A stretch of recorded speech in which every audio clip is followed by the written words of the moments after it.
Thank you, Madam Speaker. I rise to make a very brief contribution to this really important piece of legislation that provides insurance protection to our really valued police officers in a way that doesn't disadvantage them.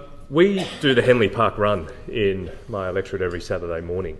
And about 6 weeks ago, a long-serving police officer approached me after one of these runs, and he described to me the very situation that this bill seeks to address. He was, and I didn't have a background in this, but he explained how their insurance premiums were paid through the superannuation system. And that what that meant is that it pushed them up above the superannuation concessional caps, where they couldn't make additional contributions to those caps without incurring tax consequences. And it also drove up their taxable income, so that at the end of a financial year, they would get a big tax bill. I thought that this was just the most nonsensical, crazy thing. That I asked myself, how can this be?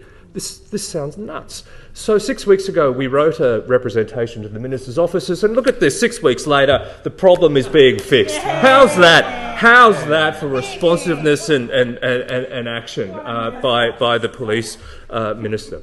Many members before me have spoken about the incredible role that our police officers play in our community, and I think all of us know the community is under a great amount of stress, and all the things that we discuss and we debate in here, from knife crime to road safety and, of course, domestic and family violence, it is police officers who are at the front line of these things. It's police officers that go in that direction. When all of us are running away, police officers run in the direction of danger. We remember the tremendous heroism of Inspector Amy Scott in the Bondi Westfield massacre. We think of our friends and our colleagues in Queensland at the Williambilla terrorist incident, where Constables Matthew Arnold and Rachel McCrow tragically lost their lives.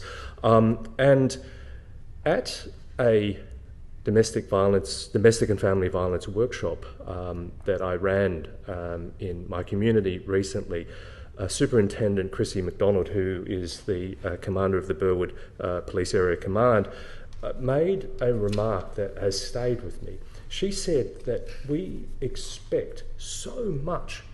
We expect so much from our police officers. We expect them to be so much. We expect them to be our protectors.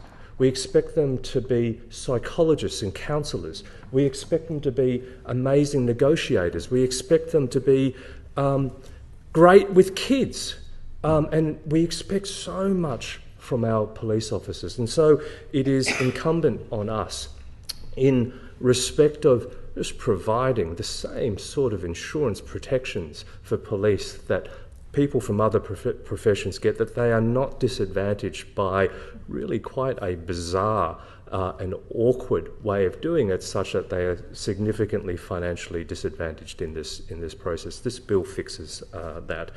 On behalf of the residents of Strathfield, can I thank Superintendent Chrissy McDonald from Burwood Police Area Command for her amazing leadership and her work. Can I thank Superintendent Simon Glasson from the Auburn Police Area Command for their tremendous work.